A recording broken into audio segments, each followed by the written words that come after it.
Shalom Sobat Samas, salam jumpa kembali dalam program Renungan Samas hari ini. Mari kita berdoa sebelum kita memulai. Bapa di surga, kami akan membaca dan merenungkan firman-Mu. Tolonglah setiap kami agar kami dapat memahaminya dan juga dapat melakukannya dalam hidup kami sehari-hari. Terima kasih ya Tuhan, di dalam nama Tuhan Yesus kami berdoa. Amin. Bacaan kita hari ini dikutip dari Lukas 19 ayat 1 sampai 10. Namun saya hanya akan membacakan mulai dari ayat ke-5 sampai dengan ayat ke-10 yang berbunyi demikian. Ketika Yesus sampai di tempat itu, ia melihat ke atas dan berkata, "Sakeus, segeralah turun, sebab hari ini aku harus menumpang di rumahmu." Lalu Sakeus segera turun dan menerima Yesus dengan sukacita. Tetapi semua orang yang melihat hal itu bersungut-sungut, katanya, "Ia menumpang di rumah orang berdosa." Tetapi Sakeus berdiri dan berkata kepada Tuhan, "Tuhan, setengah dari milikku akan kuberikan kepada orang miskin, dan sekiranya ada sesuatu yang kuperas dari seseorang akan kukembalikan 4 kali lipat." Kata Yesus kepadanya, "Hari ini telah terjadi keselamatan kepada rumah ini, karena orang ini pun anak Abraham. Sebab Anak Manusia datang untuk mencari dan menyelamatkan yang hilang." Seorang dosen memulai kuliahnya dengan meremas-remas uang kertas Rp100.000 dari kantongnya. Setelah itu, ia bertanya kepada mahasiswanya demikian, "Siapa yang mau uang ini?" Semua mahasiswanya mengacungkan tangan. Setelah itu ia kembali meremasnya sampai sekecil-kecilnya dan agak kumal.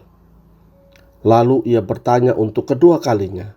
Jumlah mahasiswa yang angkat tangan masih tetap sama. Akhirnya ia membuangnya ke lantai lalu diinjak-injaknya. Ketika ia bertanya untuk ketiga kalinya, jawaban mahasiswanya masih tetap sama, tidak berubah, walaupun uang kertas itu sudah sangat kumal dan kotor. Sobat Samas yang terkasih, nilai uang itu tidak pernah hilang atau berkurang walaupun kotor dan kumal. Nilainya tetap 100.000. Demikianlah Tuhan Yesus memandang Sakeus dan kita, manusia berdosa. Walaupun manusia sudah rusak, kotor, disisihkan manusia tetaplah manusia yang berharga dan bernilai di hadapannya karena diciptakan menurut gambarnya. Tidak peduli sekumal apapun kita di hadapannya. Sayangnya, tidak demikian dengan masyarakat Yahudi, termasuk para pemuka agama pada waktu itu. Mereka menganggap Sakeus sudah tidak berharga lagi. Ia sudah tak punya nilai. Ia sudah divonis sebagai orang berdosa yang sudah pasti masuk neraka. Mereka sangat membenci dan merendahkan Sakeus yang memang sudah rendah itu. Ada beberapa hal yang melatar belakangi sehingga Sakeus mendapat vonis seperti itu. Pertama, Sakeus adalah orang yang dianggap sebagai pengkhianat karena bekerja untuk pemerintah Romawi yang adalah penjajah saat itu. Kedua, Sakeus adalah pemeras karena ia memungut cukai yang memaksa rakyat untuk membayar pajak yang sangat tinggi di atas standar yang ditetapkan oleh penjajahan Romawi. Dan yang ketiga, berdasarkan kedua hal di atas, maka pemungut cukai tidak pantas untuk masuk ke bait Allah. Mereka dianggap sebagai orang berdosa dan najis. Sebuah julukan yang tak akan pernah berubah di mata masyarakat Yahudi, terutama para petinggi agama seperti para imam, ahli Taurat, dan orang Farisi. Ada perbedaan cara pandang yang sangat kontras antara Tuhan Yesus dan masyarakat Yahudi tentang orang berdosa. Masyarakat Yahudi memandang bahwa orang berdosa seperti pemungut cukai, orang kusta, orang lumpuh, pengemis, dan yang lainnya akan selamanya berdosa karena mereka dilabeli sebagai orang yang terkutuk oleh Tuhan. Mereka tidak pantas dikasihani. Mereka harus dikucilkan dari pergaulan dan ibadah di bait Allah. Mereka adalah orang-orang najis dan kotor yang tak mungkin bisa berubah. Begitu pandangan orang Yahudi pada umumnya. Jadi, menurut masyarakat Yahudi, ada orang berdosa dan ada orang yang tak berdosa karena telah melakukan hukum Taurat. Sebaliknya, Tuhan Yesus memandang bahwa semua orang adalah orang berdosa dan butuh keselamatan, butuh dihargai. Tidak peduli itu pemuka agama atau bukan, pemungut cukai atau bukan. Bahkan orang-orang yang marginal seperti Zakheuslah yang paling mendapat perhatian dari Tuhan Yesus.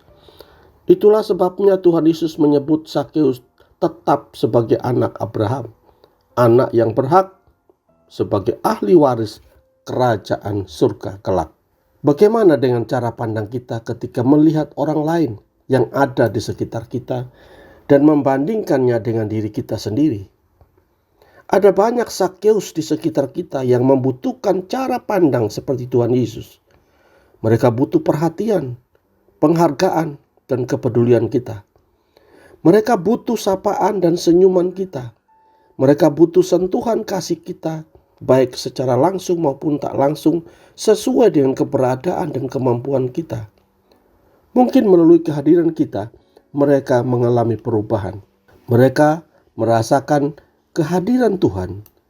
Selain itu, mari kita tetap waspada untuk tidak cepat-cepat membicarakan keberdosaan orang lain dan menganggap diri kita lebih baik agar kita tidak terjebak pada cara pandang yang keliru tentang diri kita dan orang lain. Belajarlah dari cara pandang Tuhan Yesus yang begitu mulia dan menyejukkan hati setiap orang. Amin. Mari kita berdoa. Tuhan, terima kasih atas berkat-Mu selama perenungan kami.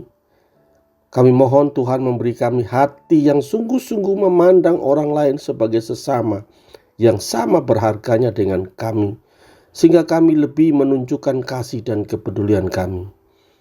Terima kasih ya Tuhan, di dalam nama Tuhan kami Yesus Kristus, kami berdoa dan mengucap syukur. Amin. Demikian renungan kita, selamat beraktivitas, Tuhan Yesus memberkati.